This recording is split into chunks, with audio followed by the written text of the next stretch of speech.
Welcome, everyone, and thank you so much for being with us today for this panel on faith-based farming in the United States. My name is Reverend Susan Hendershot, and I serve as the president of Interfaith Power and Light, and our mission is to inspire and mobilize people of faith and conscience to take bold and just action on climate change. I'm so excited for the discussion we are going to have today on this panel and our wonderful panelists. And I'm going to go around and have each of them introduce themselves to you and the farm or organization that they're with. So let's go ahead and start with Edgar and Anne. Hello, everyone. I'm Edgar Hayes of Freedom Farm Community, co-founder of one of the co-founders of Freedom Farm Community here in Middletown, New York. And I'm Ann Rader, other co-founder of Freedom Farm Community. We started here in 2005. Good to be with everybody. Thank you so much. And Clayton, would you introduce yourself? Greetings, my name is Clayton Harvey. I am from the White Mountain Apache tribe.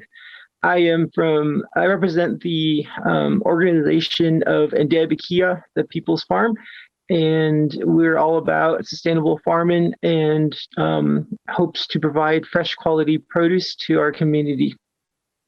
Wonderful. Shani, would you introduce yourself?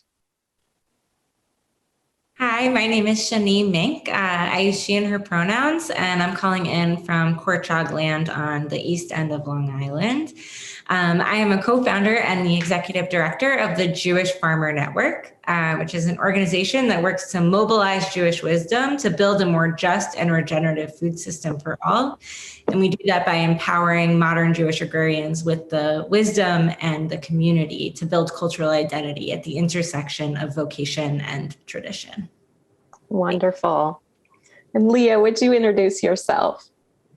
Greetings, everyone. My name is Leah Penman. I use all pronouns, and I am one of the founding co-executive directors of Soulfire Farm, a community farm in Mohican Territory, upstate New York, that's dedicated to uprooting racism and seeding sovereignty in the food system.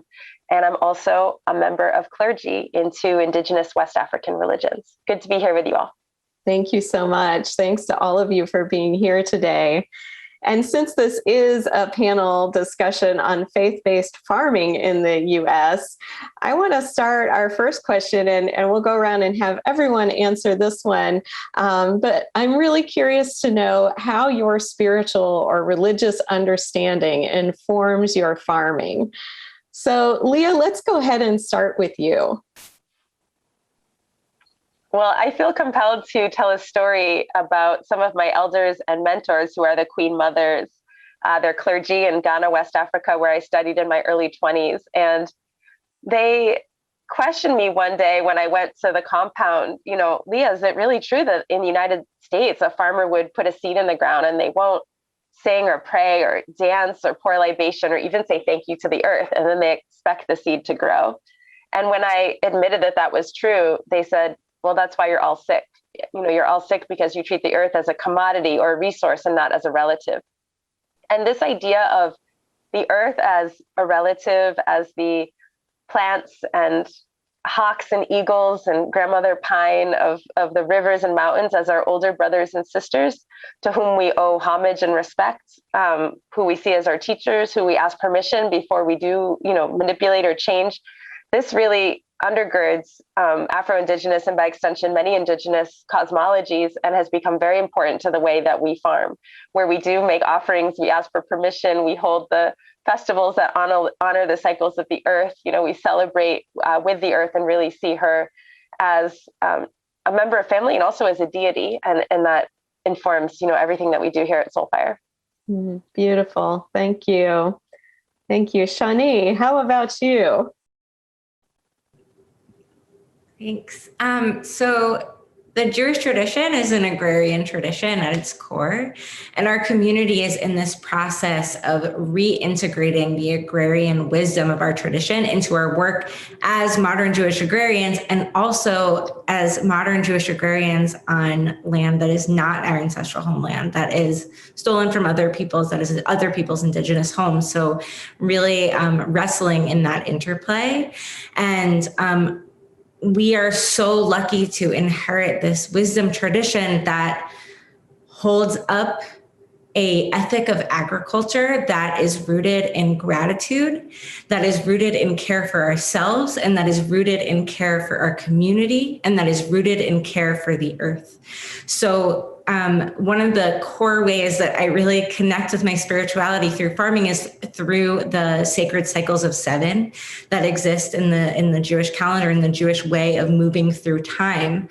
So for me, the practice of the Sabbath really took on so much new and deepened meaning when I entered my life as a farmer, because all of a sudden I could feel the rest of the Sabbath in a way that I didn't before.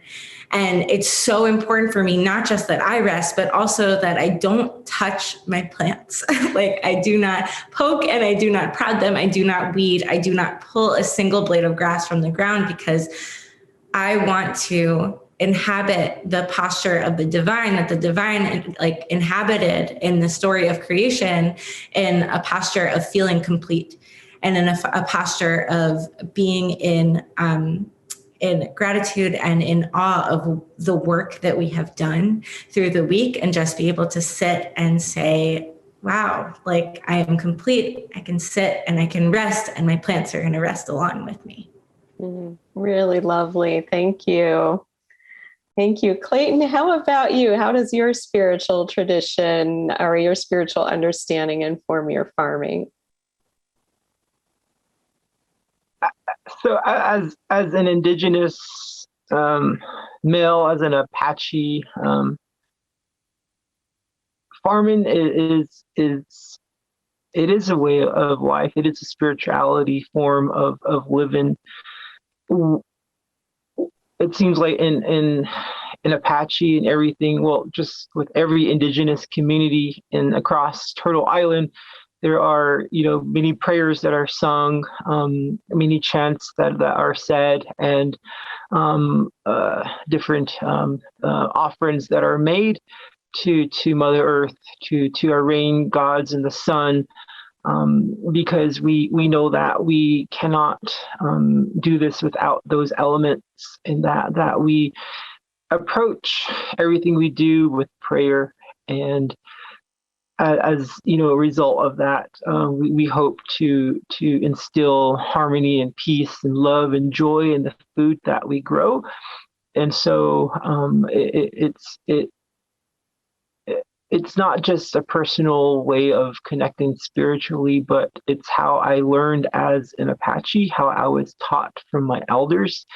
And this teaching is ancestral knowledge, and this knowledge is older than any building that probably stands in the United States of America. And so to say that there aren't people in the United States who don't pray, who don't sing, who don't honor the earth before they plant is wrong, because we are here. We are here, and we are making those offerings and prayers to Creator, whether we call Him Bigahu and Dawn, or they call Him God, or however you want to approach Him. We have that connection spiritually, because that's how our people have always done things, and we will always do things that way. Mm-hmm. Thank you for that. Edgar and Anne, I'm curious to know how your religious understanding informs your farming. Well, the Freedom Farm is a Christian-based farm that is accepting to all people. All people created under God. It becomes a part of who we are to connect with. Our Christian heritage, like Christ is our foundation, and Christ teaches us to love all as He loved us, and And when we look at Matthew 25, or when we read about Isaiah 58, because we also are, because Christ was Jewish, we are connected to the Jewish tradition. So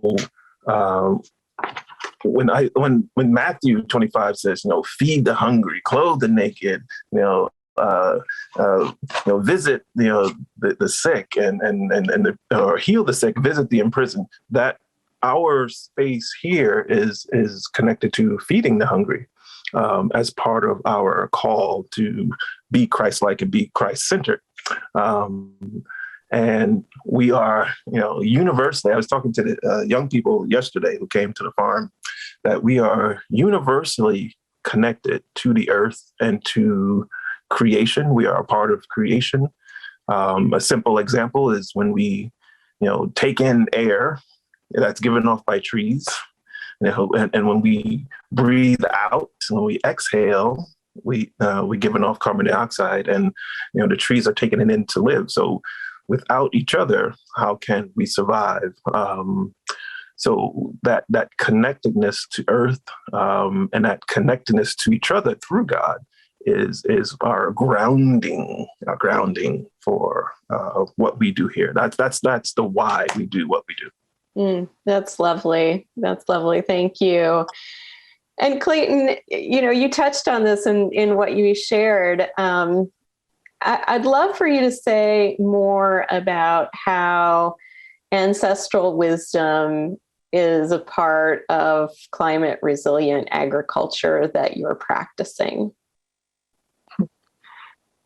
It's funny that you asked that, because we have a group of interns that I'm working with right now, and we're introducing cover cropping to the students. And part of that lesson, you talk about ancestral knowledge, and we look at cover cropping, and we think that it's a modern method of farming, that this was just something that was developed recently. However, you look back historically at Apache farming, indigenous farming, we practiced cover crop rotation, and we took in every consideration to leave little trace, little footprints behind of us, of our presence being there.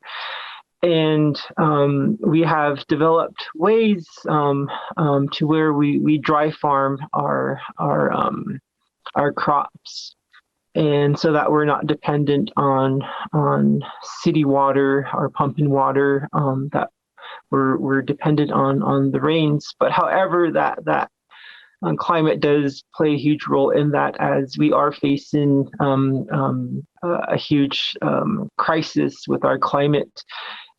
Farming in the Southwest is probably one of the toughest obstacles that anyone could do here. Last year, we probably had about 3 inches of rain, and we have monsoon seasons here, and usually we get about maybe 6 or 7 inches of rain, but our rain was very little last year. But this year, we've been able to increase our rain, but our ancestral knowledge has always connected us with what we're doing, and it seems like they talk about cover cropping and how cover cropping sucks in carbon, the carbon that we humans create, and stores it in the ground, and somehow this magic happens to where the plants are able to take up that carbon through the ground, through their roots. And so we talk about how if we cover crop, we could slow the impact of global warming, slow the impact of our trace here on Earth. And so really encouraging our apprentices to practice cover cropping and to cover crop as much area and land as possible, because we are going to be here on this Earth for a very long time, and we all need to do our part in taking care of it. And that's where I'm very grateful for that ancestral wisdom that we have, because we that's something that we're practicing and incorporating in our lessons plans, and when we foster and nurture young Apache farmers. Mm-hmm. And this issue around young farmers, new farmers, it seems like a really challenging one. And Leah, I'd love to turn to you and hear from you a little bit about some of the barriers that young farmers have in creating sustainable organic farms. Absolutely. And Clayton, I stand corrected. Definitely, it's the colonizers that don't pray, but we've been praying. So, like Clayton, Soul Fire Farm trains up the rising generation of farmers, predominantly from Black and Brown communities. And I'm really struck by what you just said about 3 inches of rain. We had 12 inches of rain last week. So flooding is a major, major issue. With climate change, what we're experiencing is that our winters are not strong enough to bring down the pest burden, that there's flooding and then droughts, and really a lot of unpredictability, late frosts and early frosts that cut our very short growing season. Our growing season is only about 5 months. So when it's cut short by an unseasonable frost. So definitely climate chaos. And, like the other panelists have been saying, so much of the knowledge about how to capture carbon, so to speak, how to care for the atmosphere is part of our heritage. Whether we're talking about the raised beds, no-till raised beds of the Ovambo people, or the vermicomposting of Cleopatra, or Dr. George Washington Carver, who popularized cover crops in the late 1800s when, people thought he was, in the university setting, just thought he was out of his mind. How are you going to plant some legumes and then turn them under? So much of that knowledge has been in our communities, and then our communities are also at the front lines in terms of impact, being, right in the face of the hurricane, of the wildfire, of the heat stroke. Over 85% of the hands that actually grow our food are folks of color, predominantly Latinx and Indigenous people from the Americas. So I think that is certainly a big challenge. And then this entire nation state is built on a legacy of stealing land and stealing labor. So 98% of the arable land in this country by value and 95% by acres is white owned. And that's not an accident of history. That's, a legacy of genocide and dispossession, of creating laws that disallow people of color from owning land and then burning down their communities when they do manage to get a little bit. So we've seen a precipitous decline in land owning or land holding, cooperative holding, Black and Brown farmers in this country. So in our community of learners, access to land has been the number one thing. And then access to culturally relevant training that doesn't just situate Black and Brown folks as the victims of history or as the labor, but uplifts the expertise as regenerative stewards of land for time immemorial, and centers that expertise. And so we're working really hard with helping to create land trusts and policies that heal some of what needs to be repaired there. Thank you. And it raises an issue that I'd love to turn to Shani to answer, which is, there's obviously the very practical hands-on piece of farming, and there's this education piece of passing on knowledge to others, and of course the next generation of farmers. But how important is advocacy on agricultural issues in your work?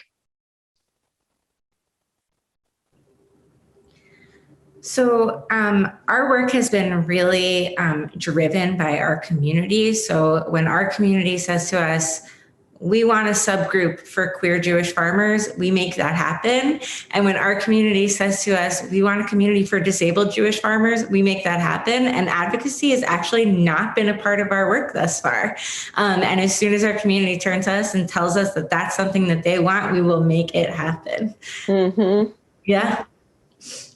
That's great. So it's very it's very grassroots based, which is amazing. And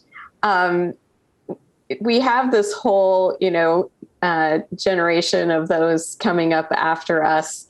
And we know that passing on knowledge is really important in training new farmers.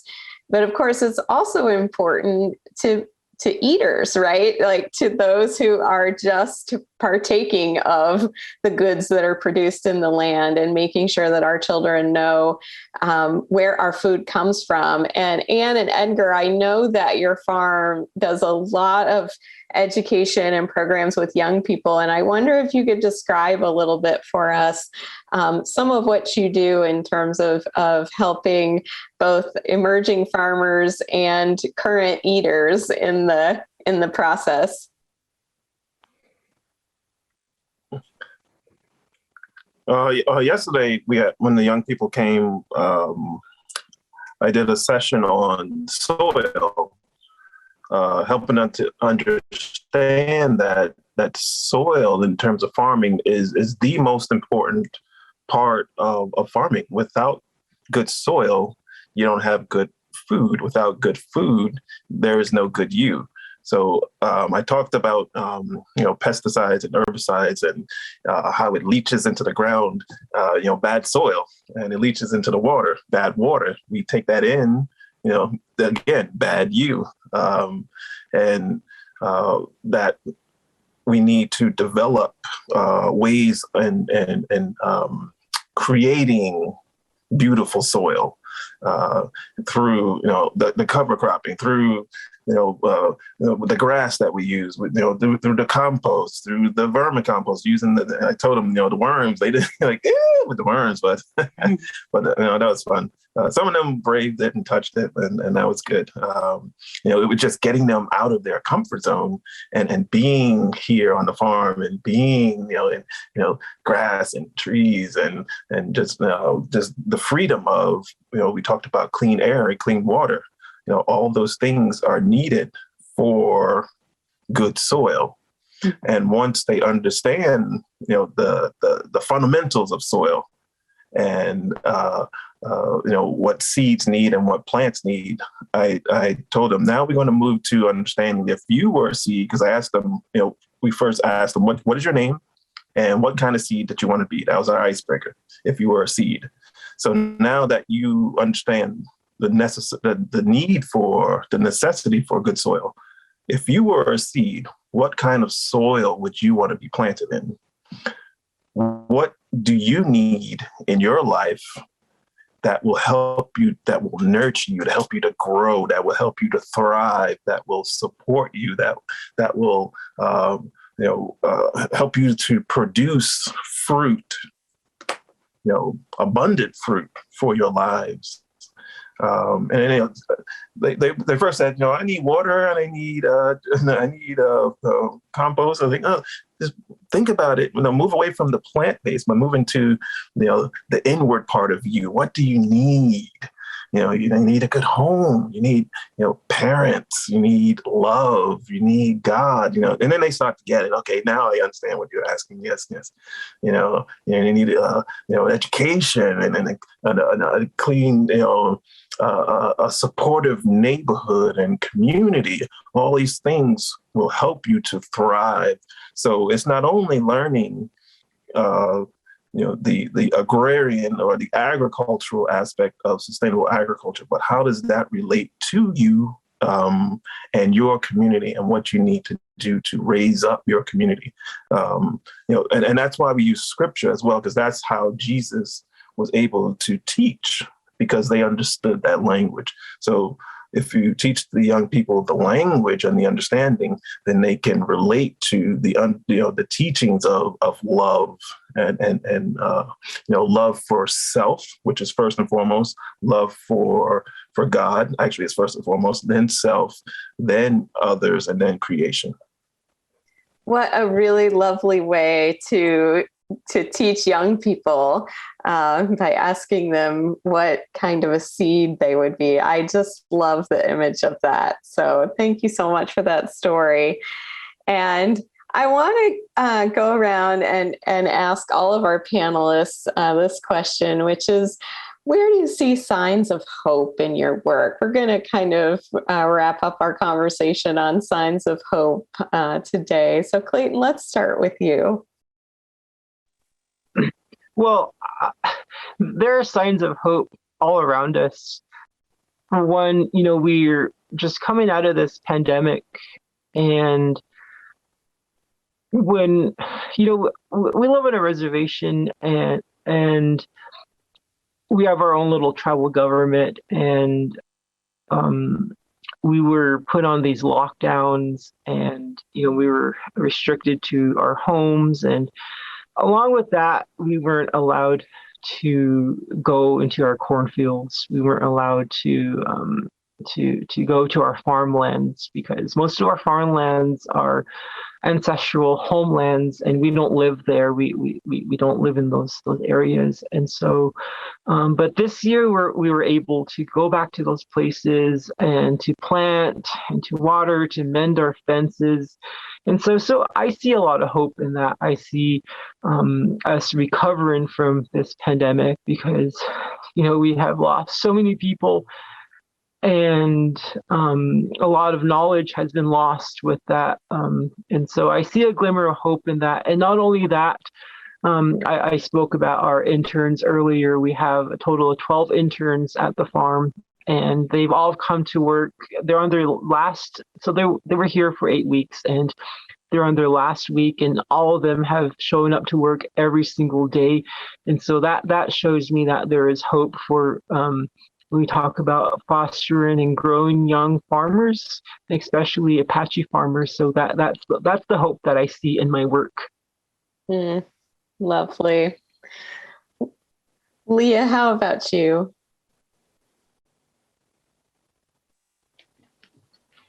I feel a lot of hope. I think similarly, as an education and training farm, when we first came out here to these mountains, I didn't expect anybody else to come with us. I thought that we were leaving behind, in some ways our community, while we would be feeding them and, providing those resources.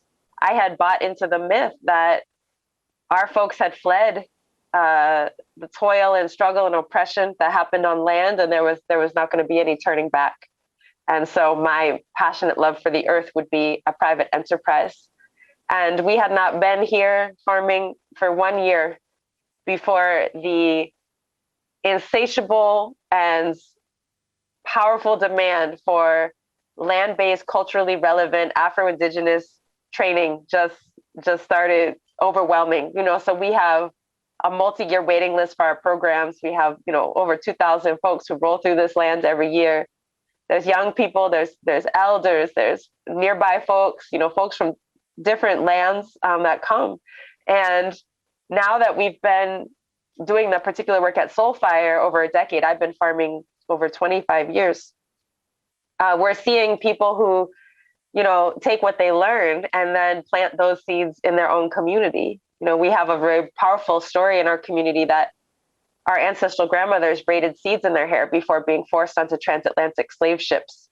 They brought the okra with them and the cowpea, the millet, and it's our job to not let that seed die. We have to carry that seed forward. And so I feel unequivocally that there is a rising generation that's ready to carry that seed forward, and that gives me hope.